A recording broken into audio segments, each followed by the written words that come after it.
Ngayon nga, mga sangkay, kumakalat sa social media, itong binitawan ni Lacson sa Senado, kung saan napahiya po itong si Marcoleta. Well, tingnan po natin.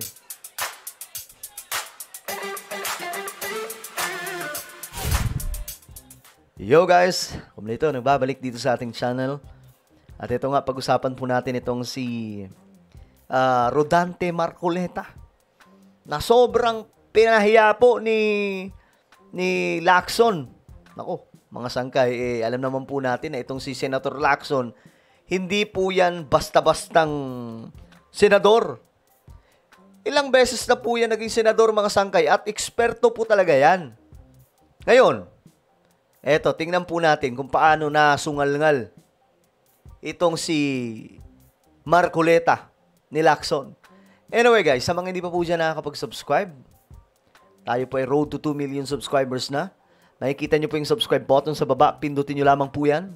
Then click the bell and click all. Sa mga nanonood po sa Facebook, i-follow nyo po yung ating Facebook page. Shoutout po sa lahat ng mga solid sangkay. Comment down below hashtag solid sangkay kasama po ng inyong mga lugar. Alright. Ito nga po mga sangkay. Ito po yun. Kung saan dito, talaga nga namang winarak po, mga kababayan, mga solid sangkay, itong si Marcoleta, na isa pa lamang pong baguhan sa Senado na nag-aangas na. Pinapakitaan kasi ni Marcoleta, mga sangkay, kasi syempre, lagi po niyang pinagmamalaki. Lawyer siya eh. Abogado daw po siya eh. Lagi po niya yung sinasabi, mga sangkay. Ngayon, kung nagagawa niya po yan doon sa Kongreso, na House of Representatives, dito kinain po siya ni Lacson. O, panoorin po natin. Mr. President, I respectfully move that impeachment complaint be dismissed. I so move, Mr. President. Yeah, ito yung gusto niyang i-dismiss. Motion to dismiss ang impeachment complaint. Ito ang sagot ni Lacson. Wala po sa rules natin. Paano wala tayo pong guidelines? Wala sa rules ng Senado. Walang guidelines. Ay, nagpataka lang naman kasi. Mga sanggay. Di ba? Hindi nag-iisip. Akala niya kasi, magugulangan niya yung ibang mga senador dyan like Lacson. Eksperto po yan. Halos binasa na po niyan, mga sangkay, baliktaran yung rules ng Senado.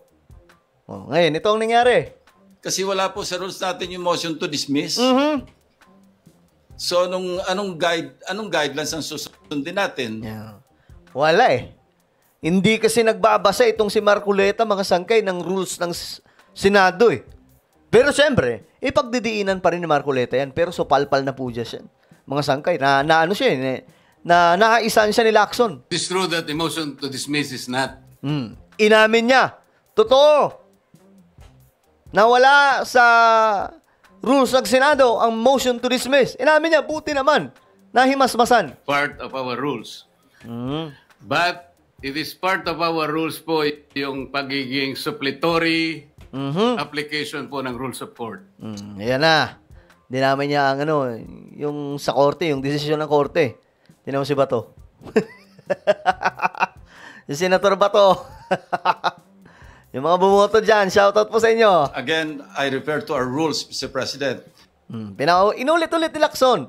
Oh, lalo po siyang naghilamos dito ng kahihiyan. Wala rin po ako makitang suppletory application. Wala, mga sangkay. Baradong-barado. Akala niya siguro makakalusot siya kay Lacson. Walang suppletory application. Sa rules of the Senate, pagdating sa plenaryo, pwede pong gamitin. Pagdating sa plenaryo, kasi motion to dismiss, wala naman pong ganyan sa plenaryo. Tapos, eto na naman, wala rin po sa part ng kanilang ginagawa, mga sangkay, sa plenary. So, anong ginagawa ni Marcoleta? Di dito, nagbuka siyang katawa-tawa na isa pong baguhan. Ito mo, ngumingiti-ngiti po si Alan Cayetano. Ito, sa mga committee hearings, inquiry in aid of legislation. But we are not there. We're here in plenary. Mismo. Maski po basahin natin na 100 beses ang ating rules of the Senate. Basag, mga sanggay. Wala pong suppletory application sa ating rules. Mismo. Kung ayaw po ninyo, O, ayan na. Nag-ano na lang mga sangkay. Kung ayaw nyo, edi... Wala po akong magagawa. That note, Mr. President, I respectfully move. Oh. Ngayon, eto, panoorin po natin mga sangkay. Matindi itong mga ano ni Lacson eh. I've been diligently Oh. Panoorin natin. reading and reviewing the rules of the Senate. Nowhere in our rules can I find a provision on a motion to dismiss. Mismo. As submitted by the honorable gentleman from Tarlac. How do we deal Basag. with the pending motion? I refer to the motion to dismiss. Shall we even take it up or deal with it? Anong guidelines ang susundin natin in addressing the motion to dismiss submitted by the honorable Marcoleta? It is true that the motion to dismiss is not part of our rules. But it is part of our rules po yung pagiging suppletory application po ng rules of court. In the rules of court, yung korte po can motu proprio dismiss a case kung wala pong jurisdiction. That's why I use the motion to dismiss. Wala naman po ako nakita doon sa enumeration na rules of court. Di ba po sabi ng mga abogado, Sabi ng mga abogado din si Marcoleta eh. Dito ginamitan po ng utak ni Lacson eh.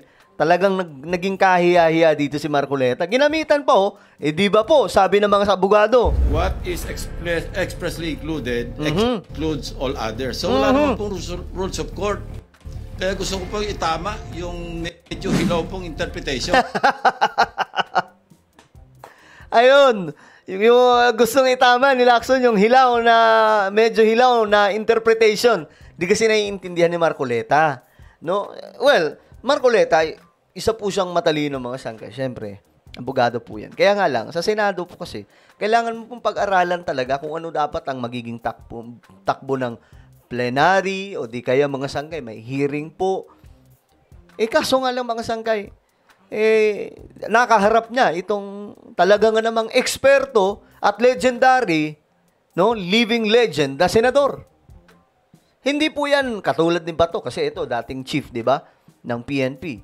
Pero hindi po yan katulad kay Bato na walang talino mga sangkay pagdating sa ganyan. O ngayon, nadali po si Marcoleta. ng ating honorable Marcoleta. There is a motion to vote on the motion of Senator Soto to lay on the table the motion of Senator Marcoleta pertaining to the articles of impeachment. A yes, affirmative, or I vote supports the motion of the Honorable Minority Leader, and it therefore means that we will not act on the motion of Senator Marcoleta today. Senator Lacson. Yes. There is a motion duly objected to, as stated by the Minority Floor Leader, to transfer to the archives the articles of impeachment in relation to the impeachment complaint against Vice President Sara Duterte. I believe that the July 25 ruling is by no means final until it rules on the motion for reconsideration with finality. That being said, I would rather wait, not preempt, the final ruling of the High Court. It is for these reasons that I abstain, Mr. President. So, ano po ang inyong opinion, mga sangkay? Dito parang nang mukhang estudyante po si Marcoleta no? Tinuruan po mga sangkay ni Lacson si Marcoleta. Talaga nga namang nagmukha siya ditong estudyante ng Senado. Well, ano po ang inyong opinion? Just comment down below. Meron po tayong YouTube channel, Sangkay Revelation. Ayan po, magaganda po yung topic natin dito. Hanapin nyo po ito ngayon sa YouTube. Kapag nakita nyo na, i-click nyo po yung subscribe, i-click ang bell, at i-click nyo po yung all. Ako na po ay magpapaalam. Mag-iingat pong lahat. God bless everyone.